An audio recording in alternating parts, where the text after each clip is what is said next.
أعوذ بالله من الشيطان الرجيم بسم الله الرحمن الرحيم والصلاة والسلام على سيدنا Muhammad وآله الطيبين الطاهرين. En el nombre de Dios, el compasivo, el misericordioso. Que las bendiciones de Dios sean con el profeta del Islam, Muhammad, y los inmaculados imames de su familia. Con esta sesión vamos a comenzar una serie de charlas. Comenzaremos una serie de charlas relacionadas a lo que es la ética sexual en el Islam. Los temas, esto obviamente es una derivación o está encuadrada la ética sexual dentro de lo que es la ética general de los diferentes sistemas, ideologías, modos de vida y religiones, por supuesto. El tema de la ética sexual obviamente es un tema muy, pero muy importante, desde que a través del mismo se quieren aclarar las ideas, tratando este tema, se quiere brindar luz sobre las ideas y nociones acerca del control de este gran instinto, de este fuerte, intenso instinto que tenemos los seres humanos, como es el instinto sexual, a partir del cual prácticamente podemos decir que se diferencian diferentes culturas, diferentes ideologías, formas de vestimenta, incluso las formas del lenguaje hablado y no hablado.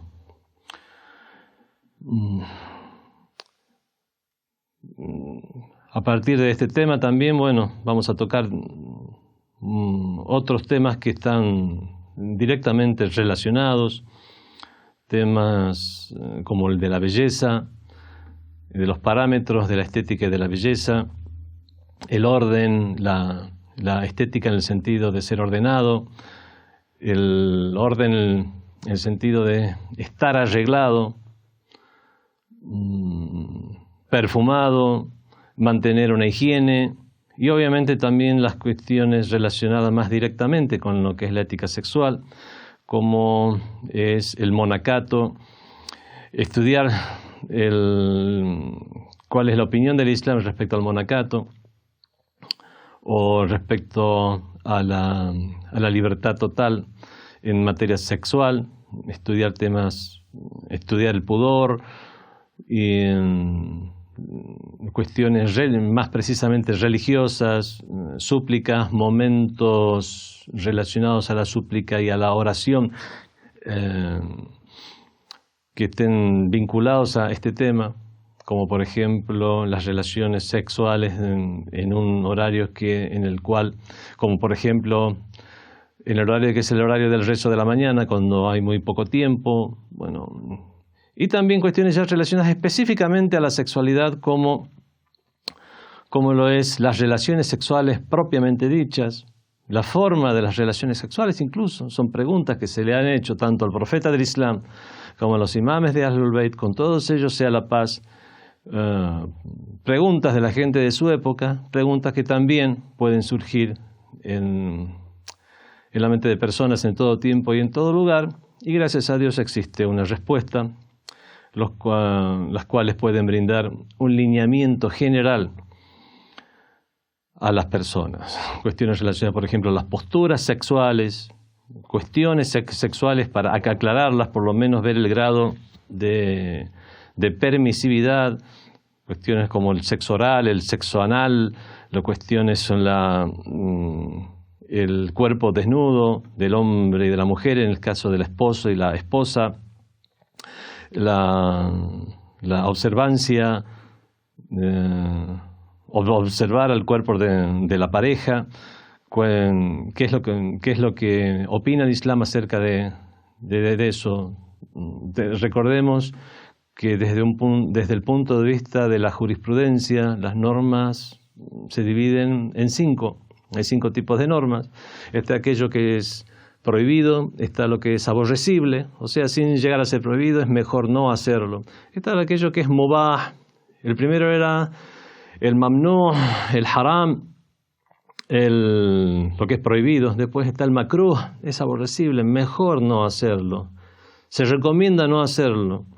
Después está el mubah. Mubah significa que es lícito.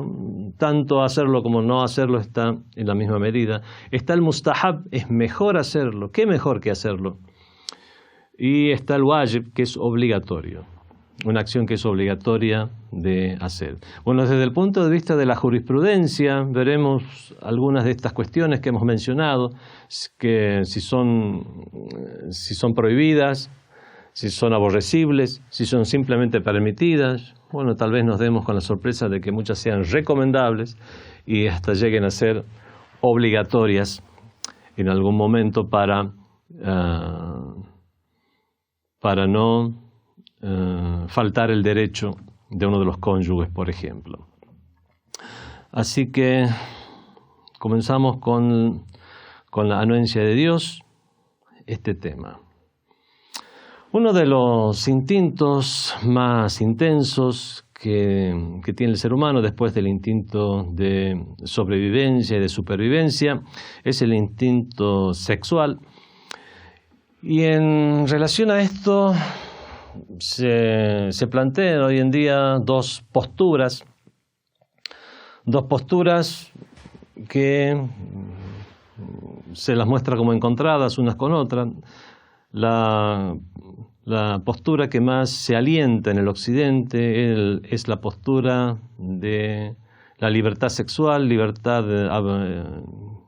podemos decir, libertad integral, sin ningún tipo de limitaciones ni condicionamientos. Es algo que se ha planteado a través de pensadores como Freud, Marx, Hegel, Bertrand Russell, bueno, etcétera, donde a través de sus escritos promueven este tipo de ética sexual.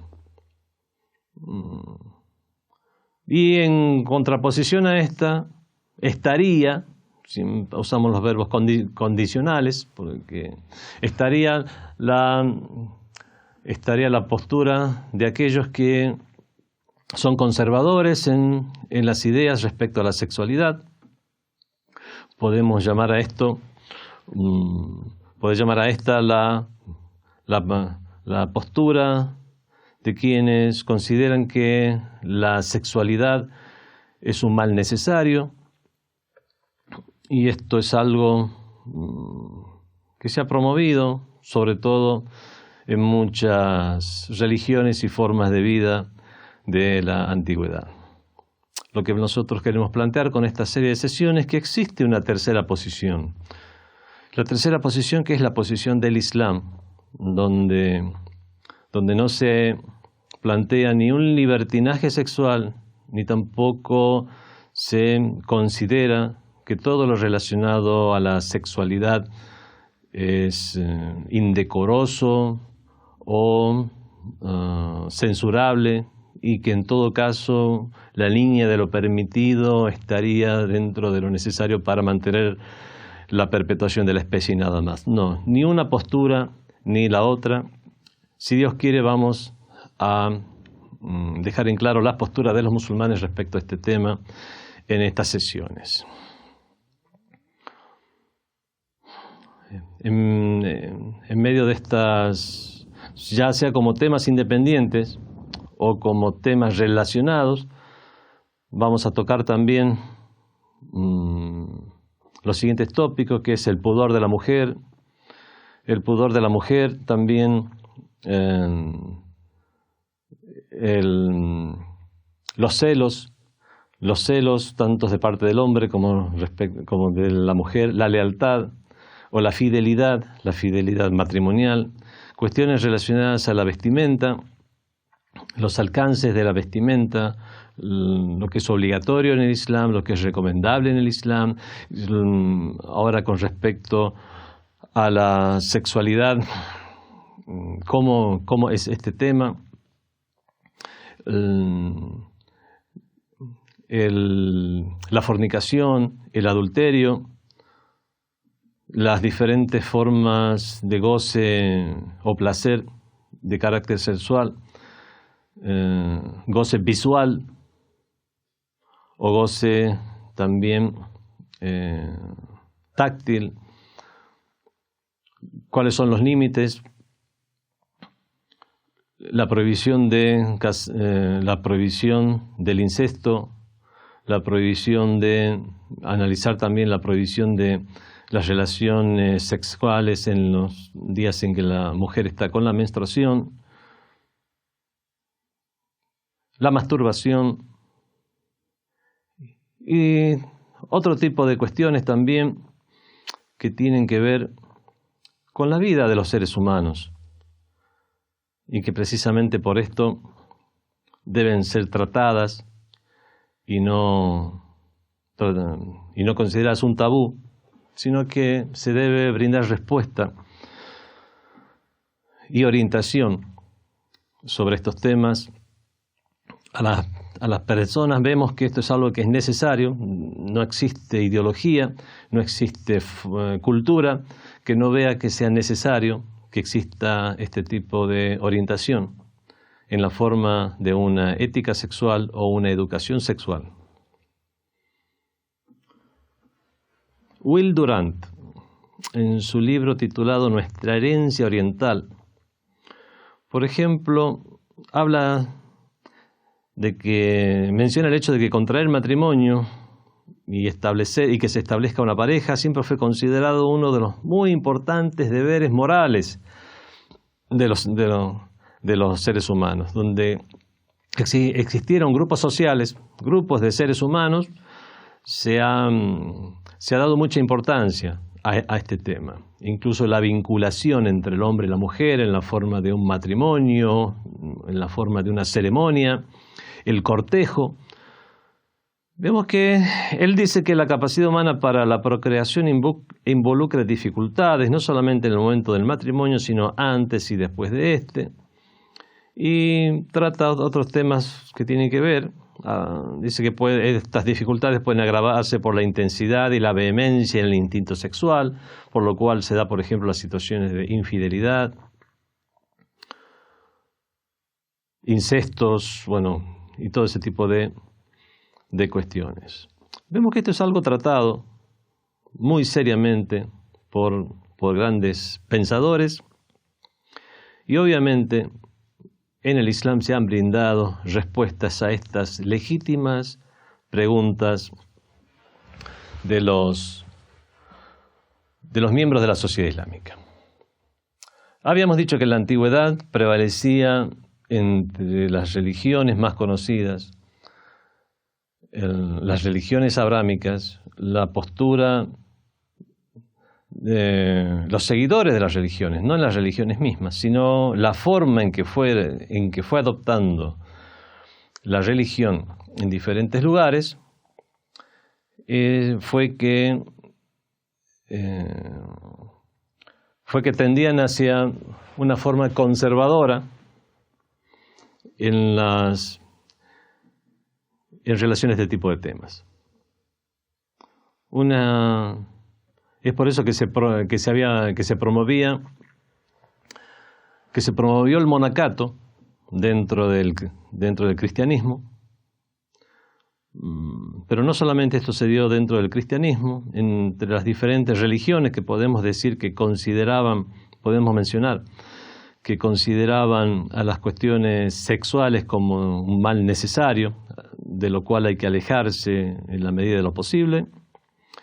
Están la religión de los brahmanes, la religión budista, los maniqueos, el taoísmo, y dentro de las religiones abrámicas, los judíos y los cristianos.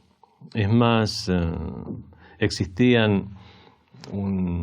era muy conocido que entre la moralidad sexual de los judíos, tanto en la época que fue revelado el mensaje del Islam, como en siglos posteriores y hasta hoy en día, en las formas más conservadoras o en las corrientes más conservadoras del judaísmo, se considera que, por ejemplo, la relación sexual que debe darse incluso dentro del matrimonio es de forma tal de no observar tratar de no observar el cuerpo desnudo de la pareja, y las mujeres tenían como se menciona en la historia, una especie de camisón o camisola o túnica, simplemente donde tenía una abertura a la altura de los genitales para realizar el acto sexual lo más rápidamente posible y como algo necesario simplemente para la supervivencia de la especie.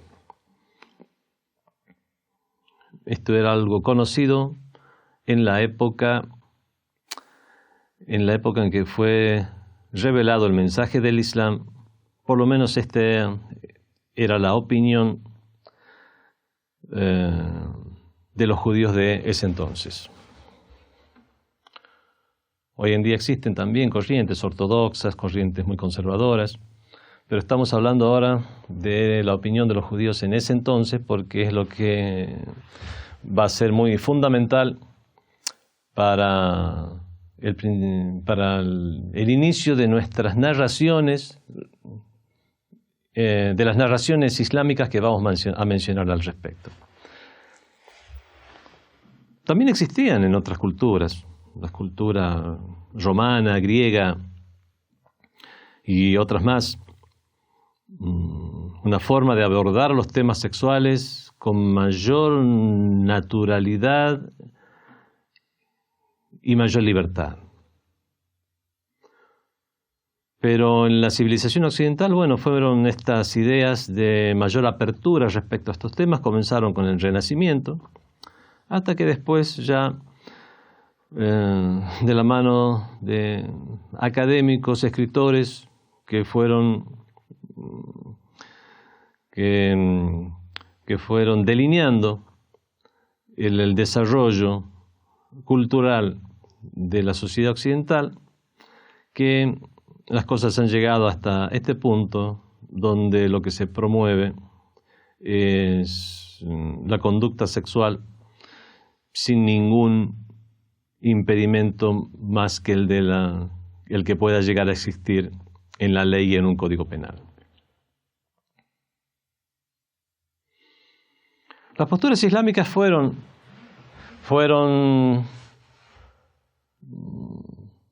realmente explicadas por diferentes sabios a lo largo de la historia del Islam. Hay sabios de renombre que han tratado estos temas como Avicena, Al-Ghazali, Ibn Hazm al-Andalusi.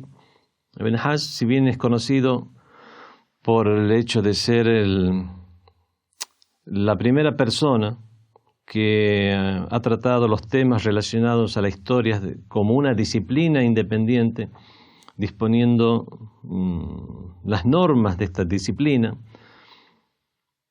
Y es por eso que muchos lo consideran el primer historiador, junto a Ibn Khaldún. También tenía obras en las cuales hacía referencia a estos temas de la sexualidad. En la historia del Islam sabemos que lo relacionado a las normas, tanto normas de ética y moral, como las normativas de la ley, los preceptos y los juicios, fueron desarrollados en la segunda etapa de la divulgación islámica, que es después de la emigración del profeta de la ciudad de la Meca hacia la ciudad de Medina. Es más, incluso en las exégesis de las aleyas del Sagrado Corán, al hacer las exégesis de las aleyas del Sagrado Corán, vemos que se hacía en la época en que el profeta se encontraba en la ciudad de la Meca, o más, para ser más específico, los temas que se tocaban antes de la emigración del profeta de la ciudad de la Meca a la ciudad de Medina, ya sea que esas revelaciones coránicas se hayan realizado en la Meca o en sus alrededores, no necesariamente en la Meca, y es por eso que los capítulos revelados en ese entonces son considerados como capítulos mecanos, aun cuando no hayan sido revelados en la Meca. Y lo que ha sido revelado después de la migración del profeta de la Meca a Medina son considerados capítulos medinenses o suras medinenses, aun cuando no hayan sido revelados propiamente en la ciudad de Medina. Vemos que en la exégesis que se hace de las suras mecanas, es que tratan más acerca de la unicidad de Dios, temas relacionados a la moralidad. En cambio, lo que tiene que ver con las normas y normativas corresponde más al periodo en el cual ya se había comenzado a conformar la civilización islámica en la ciudad de Medina. Cuando se dio esa emigración, los musulmanes fueron perseguidos, se los asesinaba a los musulmanes, se usurpaba sus posesiones. Emigraron los musulmanes de la Meca a Medina. Aquellos que emigraron de la Meca a Medina son llamados los muhajirin, los emigrados. En los libros de Islam los vamos a encontrar mucho este nombre. El muhajir o los muhajirin son los emigrados de la Meca a Medina. Frente a estos estaban los ansar, que significa los auxiliares, o sea, aquellos que asistieron a los musulmanes, los ansar de Medina. Los muhajirin eran de la Meca y los ansar eran de Medina. Cuando emigraron los musulmanes de la Meca a Medina, obviamente se encontraron dos grupos de personas que tenían diferentes costumbres en la comida, incluso tal vez algo en la vestimenta y por supuesto también en el trato social y también en aquello que se relacionaba al trato íntimo en el matrimonio. Comenzaron los intercambios, conversaciones y surgió una discusión acerca de los límites que tienen las parejas en sus relaciones sexuales, los límites del esposo y la esposa dentro del matrimonio al consumar sus relaciones sexuales. Por ejemplo, los emigrados de la Meca estaban acostumbrados a tratar con los idólatras que no tenían orientaciones de tenor ético, de ninguna gran escuela de pensamiento, ni gran religión, por lo tanto eran mucho más libres en sus relaciones sexuales.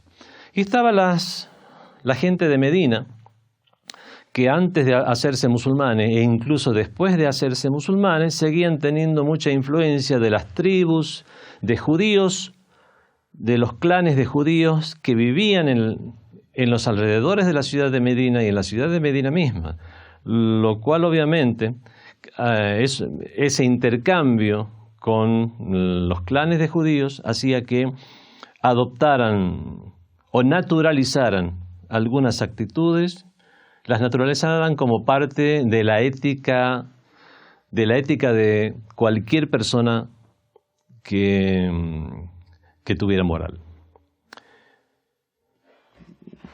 Cuando se produjo este encuentro entre los muhajirin y los ansar, surgió el tema de las posturas sexuales en el matrimonio. La gente que venía de la Meca, influenciado por los idólatras, hablaban entre ellos que cualquier postura, si ya existía el matrimonio y ya estaban casados dentro del Islam, ya eran esposos y ya eran esposas, esposo y esposa, entonces ya no había limitaciones y adoptaban cualquier postura para sus relaciones sexuales. En cambio, la gente de Medina, influenciada por los judíos, defendían que únicamente la relación sexual debe darse de una sola manera, que es la mujer acostada boca arriba, el hombre que llegaba tenía una relación sexual rápido y con eso terminaba el encuentro sexual. Le preguntaron al profeta del Islam acerca de esto, de quién tenía la razón. Al fin y al cabo era una cuestión que, si bien es íntima, es algo que era recurrente en las personas, en todas las parejas. Y el profeta del Islam avaló la postura de los mecanos, de la gente de la Meca, diciendo que después que ya existe ya se ha dado el casamiento ante Dios, siguiendo la religión de Dios y siguiendo la tradición del profeta, entonces ese hombre y esa mujer, si ya están casados, ya tienen una amplia, si no es plena y total, digamos amplia libertad en lo que hace a los temas sexuales. No digo libertad total porque, por ejemplo, en los días de la menstruación no se puede tener relaciones sexuales. O sea, existen todavía unas limitaciones, pero en general tienen una amplia libertad. Si bien muchos hadices o narraciones que existen en el Islam, donde se le pregunta al profeta o a los imames de Ahlul Bayt, bueno, al profeta en particular acerca de cuestiones sexuales, no se delimita el tiempo y el lugar de la pregunta. Esta pregunta sí ya está delimitada, como dije, fue después de la emigración de los musulmanes de la Meca a Medina, por lo tanto podemos considerarla cronológicamente como la primera registrada en la cual podemos ubicarla en el contexto histórico de cuándo pueden haber comenzado estas preguntas por parte de los musulmanes. Y así nos encontramos con una serie de orientaciones generales del profeta del Islam y después orientaciones particulares ya sobre algunos de estos temas que he mencionado al principio de la sesión y que va a ser tema de las diferentes sesiones que vamos a tener, inshallah, si Dios quiere. Entre las orientaciones generales respecto a este tema, como para ir conociendo cuál va a ser el lineamiento de estas sesiones, podemos mencionar el siguiente hadith. Dijo el imam Ja'far Sadiq alayhi salam, el sexto de los imames de Ahlul Bayt: ما تلذذ الناس في الدنيا والآخرة بلذة أكثر لهم من لذة النساء. No hay placer que disfrute la gente tanto en esta vida mundanal como en el más allá, que sea igual al placer del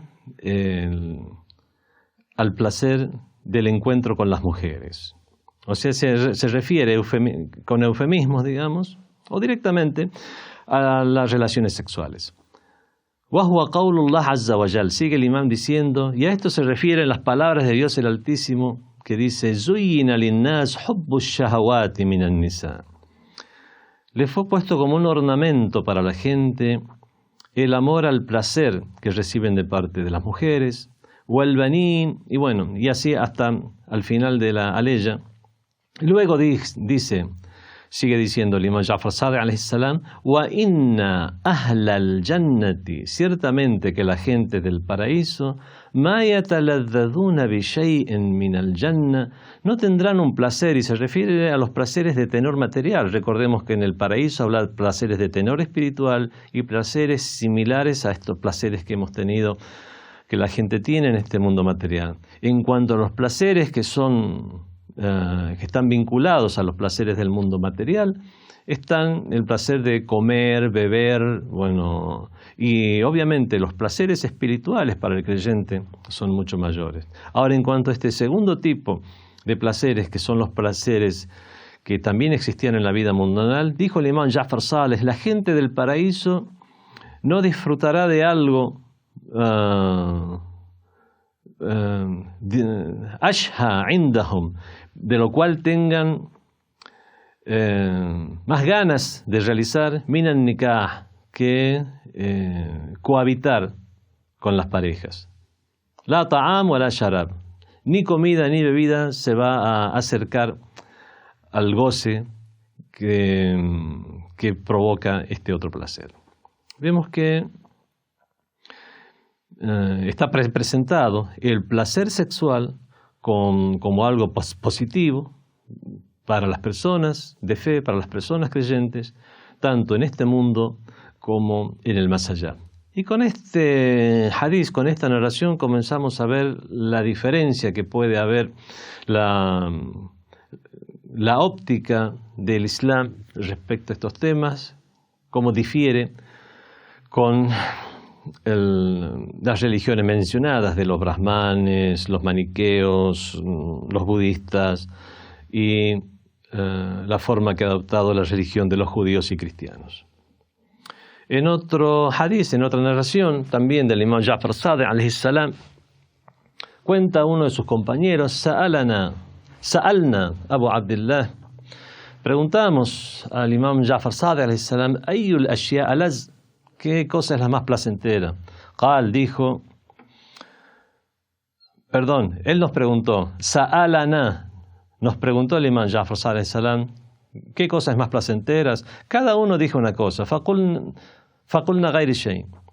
Faqal, entonces él mismo respondió, aladhul ashya, lo más placentero es mubada'at nisa, es el cohabitar sexualmente con las mujeres.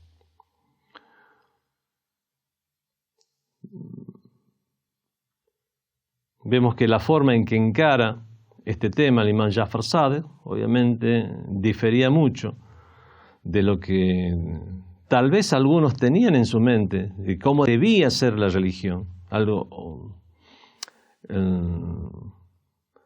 Lamentablemente, hoy en día, a pesar de la cultura general de la que gozan los seres humanos, al tener mayores estudios, mayores datos y nociones respecto a demás culturas, la existencia de los medios masivos de información, la gente común, culta, que lee libros, ve películas, lo cual puede llegar a hacer que tenga mucha más cultura, aún así, existen muchos vacíos que son rellenados por la propia imaginación. Vacíos respecto a un tema, sobre todo en lo que hace a cuestiones no explicadas debidamente a lo largo del tiempo, como las cuestiones sexuales. Han sido tomadas como un tabú, han sido poco explicadas, y es por eso que esos vacíos de información muchos los rellenan con su imaginación. Muchos piensan que dentro de la religión del Islam, así como en otras religiones, este tema es considerado el sexo como algo mal necesario, cuando vemos que en las palabras de nuestros imames se considera que si ya existe un contrato matrimonial, lo más placentero y se considera una bendición gozar del placer sexual. En otra narración cuenta el imam Ja'far Sadiq alayhi salam, con él sea la paz, que una vez el mensajero de Dios, el profeta del Islam, Dakhala Bayt Salama, entró en la casa de su esposa Salama, fashamma rihaha, entonces percibió su perfume, rihaha tayyiba, su buen perfume, un perfume agradable que ella tenía. Fashamma rihan tayyiba, y sintió un perfume agradable dentro de la habitación.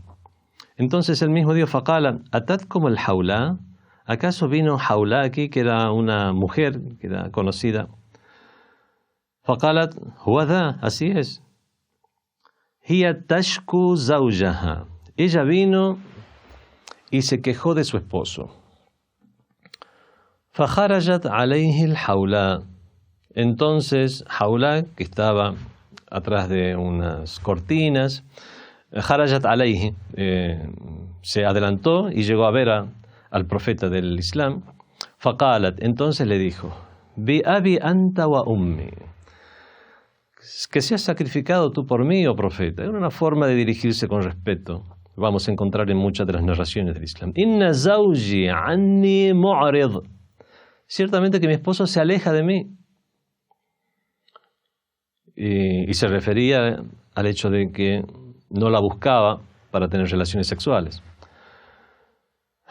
Faqala, zidihi ya Hawla, cuéntame más, Hawla. Qala, ella dijo, ma atruku shay'an tayyiban mimma atatayyab lahu bihi wa huwa anni mu'rid. No hay cosa que yo deje de hacer para parecerle excelente o agradable, pero él me deja de lado. Huwa mu'rid, se aleja de mí. فقال, entonces dijo el profeta del Islam, أما لو يدري ما له بإقباله عليك, si él supiera todas las recompensas que tendría de parte de Dios al acercarse a ti, o sea, al acercarse íntimamente como pareja. قالت, y ella dijo, وما له بإقباله علي, ¿y qué recompensa tiene cuando él se acerca a mí? فقال أما إنه إذا أقبل, cuando él se acerca, اكتنفه ملكان, lo rodean con sus alas 2 ángeles. فكان كالشاهر سيفه في سبيل الله, y la recompensa que tiene es como aquel que desenvaina su espada al defender la religión en el camino de Dios. فإذا هو جامع تحات عنه الذنوب, cuando él copula, caen sus pecados. كما يتحات ورق الشجر, así como se caen las hojas de los árboles. فإذا هو اغتسل انسلخ من الذنوب, y cuando él después hace el baño ritual por haber, el ghusl es el baño ritual por haber tenido relaciones íntimas. فإذا هو اغتسل انسلخ من الذنوب, y se libera ya de todos los pecados. Vemos que se considera que las relaciones sexuales, en este caso, benefician al creyente espiritualmente. O sea, no es solo una permisión, es un placer lícito que además tiene beneficios espirituales.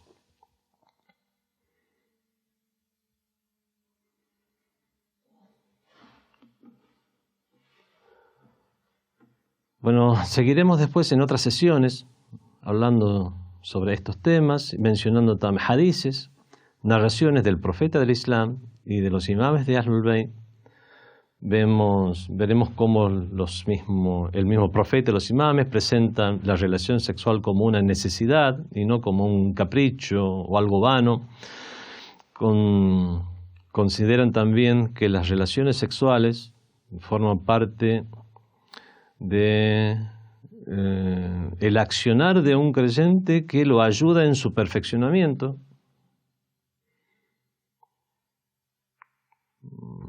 Y otros temas más como que el hombre y la mujer deben siempre tratar de estar lo más presentables posibles para su pareja y que no se produzca ese acostumbramiento como para para que su aspecto ya sea descuidado respecto uno del otro, por el hecho de considerar que ya tiene la confianza necesaria. Es un concepto erróneo. Esto es algo que no solamente se dirige a los hombres, sino también, no solamente se dirige a las mujeres, sino también a los hombres.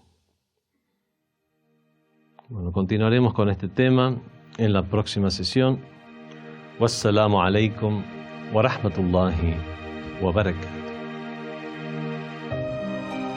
Fátima TV, saberes que iluminan el alma. Síguenos en youtube.com/FátimaTVES o en nuestro sitio web fatimatv.es.